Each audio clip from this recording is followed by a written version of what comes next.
CIS 106 student. In this video I'm going to explain briefly how we're doing Module 9 programming activity.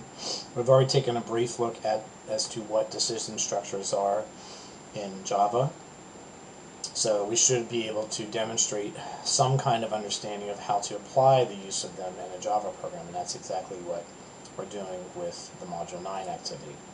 So you can see our course coordinator has designed a project where we're going to use an if-else statement, and we're going to be using scanner. We've used scanner before in previous activities, so we're going to use scanner to get input from a user, to make sure you import scanner in your file. Now here our course coordinator calls scanner key. You can call it keyboard, KB, and you can call it whatever the heck you want. So scanner is an object. You're going to name scanner whatever you want it to be, and you're going to set up new memory space, so you're going to set up a new scanner to grab input from the system. And what are we going to do? We're going to prompt the user to go ahead and get a Fahrenheit temperature. So that's what this does. We're going to automatically down here, we're going to prompt the user. That's what this step does. Please enter the temperature of the water in Fahrenheit. So as soon as we prompt the user that, we're going to grab what they type in, put it in this thing called input. Now the way the course coordinator does this is not the way I would, but in some ways it might be a cleaner way to do that. So he's going to store it in a string called input, and then he's going to immediately send that input into a parser to turn that into a double. And Fahrenheit temp is, you guessed it, a double. So it's a very precise numeric value. So now we can take Fahrenheit temp, whatever the user typed in, whatever the temperature is, in other words, and we can compare it and see, hey, is the temperature less than or equal to 32? Because if that's true, then we can display solid ice. So we're going to display that.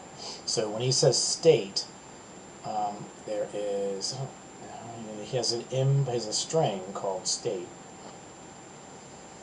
So we're assigning this string this value. So you can see up here when this string is created, it's not assigned a value, because it's assigned a value right here. We're saying that state is assigned solid ice. But if Fahrenheit temperature is less than 212, we're talking Kelvin scale here now, then it's liquid. Now what does this mean? Think about what this is doing. If the temperature is 33 degrees, is this going to be true? Is it going to be less than or equal to 32? No, that's not going to be true. So we should know that if it's not less than or equal to 32 degrees, it's going to be water. And that's exactly what this is asking. Because when we get to this else if, we've eliminated 32 degrees and down. Everything from 32 degrees and down, it's out of the picture once we get to this level. So what are we dealing with here? We're checking to see if the temperature is less than 212. Well, if we get here, we know that the lowest possible temperature you could have is like 32.1, 32.5. You can't have 32 because it would have fallen into this group. So if it's anything above 32 all the way up to less than 212, then it's water. Well, if it's not going to fall into the ice category, it's not going to fall into water, what is it? It's a gaseous steam. So then at the end, we're going to display the output of the state of the water using a variable called state, which has been assigned a value here.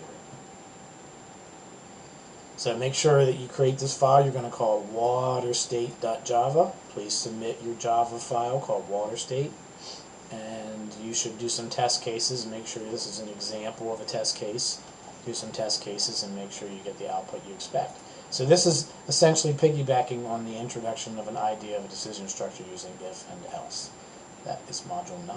And we'll be taking a look at Module 10 here in the next video.